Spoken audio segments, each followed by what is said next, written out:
Hi hello guys, வாங்க வணக்கம். இந்த வீடியோவில் நம்ம என்ன பார்க்க போகிறோம் அப்படின்னா, இது வந்து ஒரு சேல்ஸ் வீடியோ. எக்ஸாட்டிக் பீட்டாஸ் தான் நம்ம பார்க்க போகிறோம். இப்போதைக்கு 3 பேர் சேல்ஸில் இருக்குது. ஒன்று வந்து பார்த்தீங்கன்னா ரெட் காப்பர், ரெட் கேலக்ஸி அப்படின்ற வெரைட்டிஸில் வரும். இந்த பேர் பார்த்தீங்கன்னா செம்ம ப்ரீடிங் பேர். நீங்கள் வாங்கிட்டு போய் 2 டேஸ்லேயே ப்ரீடிங் போட்டுக்கலாம். எக்லோடட் ஃபீமேல், உங்களுக்கு பார்த்தாலே தெரியும். இந்த குவாலிட்டியில் உள்ள ஃபிஷ்ஷை இவ்வளோ கம்மியாக வாங்க முடியாது. ஓகேங்களா, நான் ப்ரைஸ் எவ்வளோன்னு சொல்லிட்டு நான் சொல்கிறேன்.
இந்த கேலக்ஸி பேர் பார்த்தீங்கன்னா ஒரு செமி அடல்ட் பேர். இது நீங்கள் வாங்கிட்டு போனோம்லாம் ப்ரீட் பண்ண முடியாது. ப்ரீட் பண்ணாலும் நல்ல ரிசல்ட் வருமா அப்படிங்கிறது ஒரு டவுட் தான். நீங்கள் என்ன பண்ணணும் அப்படின்னா, கண்டிஷன் பண்ணணும். ஒரு 1 மந்த் இதை க்ரோ பண்ணி கண்டிஷன் பண்ணி லைஃப் இல்லா கொடுத்து கண்டிஷன் பண்ணிங்கன்னா கண்டிப்பாக ஒரு செம்ம ரிசல்ட் வரும். ஒரு குவாலிட்டியான பேர். ஆக்சுவலாக நம்ம எக்ஸாட்டிக் ஸ்டாக் இறக்குனாலே பார்த்தீங்கன்னா லோக்கல்லே எல்லா ஸ்டாக்குமே முடிஞ்சு போயிடுது. நான் இது எனக்கு பர்சனலாக செலக்டிவாக நான் எடுத்து ப்ரீடிங்காக க்ரூம் பண்ணுறதுக்காக வச்சுருந்தேன். ரொம்ப பிடிச்சி போய் தான் அந்த பேரை எனக்கு தனியாக எடுத்து வச்சுக்கிட்டேன் நான். இது போக பார்த்தீங்கன்னா நம்மகிட்ட சாமுராய் ஒரு பேர் இருக்குது. அந்த சாமுராய் பேர்ஸை வந்து பார்த்தீங்கன்னா நம்ம சேல் பண்ண போகிறது இல்லை. அது செமிடல் ஸ்டேஜ் கூட கிடையாது. அதை விட கொஞ்சம் குட்டியாக தான் இருக்குது. அது நம்ம இன்னி க்ரூமிங்கில் இருக்குது. க்ரூம் பண்ணி நம்ம செல் பண்ணலாம்.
மூணாவது பார்த்தீங்கன்னா ஒரு மேல் ஒன்று காட்டுறேன். இது வந்து பார்த்தீங்கன்னா ஒரு ஃபேன்சி பிளக்கார்டு. கிட்டத்தட்ட ப்ரீடிங் முடிஞ்சு 7 days தான் ஆயிருக்கு. இப்போ நீங்கள் பார்க்குற டே வந்து 8th day நினைக்கிறேன். ரீசெண்டாக ப்ரீட் எடுத்து நான் இப்போ ஒரு 250+ ப்ரைஸ் இது காப்பாற்றிருக்கு. சரிங்களா, இந்த ஃபிஷ் வேணாலும் நீங்கள் தனியாக பர்ச்சேஸ் பண்ணிக்கலாம். இந்த கேலக்ஸி ஃபிஷஸ்லாம், அந்த எக்ஸாட்டிக் ஃபிஷஸ்லாம் வந்து பார்த்தீங்கன்னா பேராக தான் கொடுத்துக்கிட்டு இருக்கோம். இதெல்லாம் வந்து ரொம்பவே லோ ப்ரைஸ். இந்த எக்ஸாட்டிக் ஃபிஷஸை நீங்கள் இந்த ப்ரைஸில் எடுக்க முடியாது. எனக்கு தெரிஞ்சு இந்த ரெட் கேலக்ஸிலாம் பார்த்தீங்கன்னா பேர் வந்து 1000+ தான் கொடுத்துட்ருக்காங்க.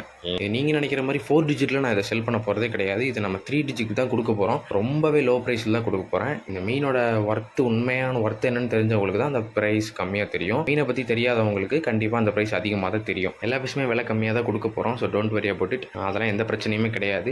இந்த வீடியோவில் பார்க்குற ஃபிஷ்ஷஸ் உங்களுக்கு தேவைப்படுது அப்படின்னா இந்த வீடியோவில் கமெண்ட் பண்ணுங்கள். நான் உங்களுக்கு வாட்ஸ்அப் நம்பர் அனுப்புகிறேன். அந்த வாட்ஸ்அப்புக்கு நீங்கள் டெக்ஸ்ட் பண்ணலாம். இந்த மீன் வேணும் அப்படின்னு சொல்லிட்டு நீங்கள் டெக்ஸ்ட் பண்ணி என்கொயரி பண்ணிக்கலாம். ஓகேங்களா? ஸோ வந்துட்டு என்கொயரி பண்ணுறது தப்பு இல்லை. இது மாதிரி எக்ஸாட்டிக் ஃபிஷஸ் எல்லாம் லோ ப்ரைஸில் நம்ம கொடுக்குறோங்கிறத நான் எப்படி தெரியணும். ஓகே எஸ், நெக்ஸ்ட் வீடியோவில் இன்னொரு புது கண்டோட நான் உங்களை மீட் பண்ணுறேன். பாய்.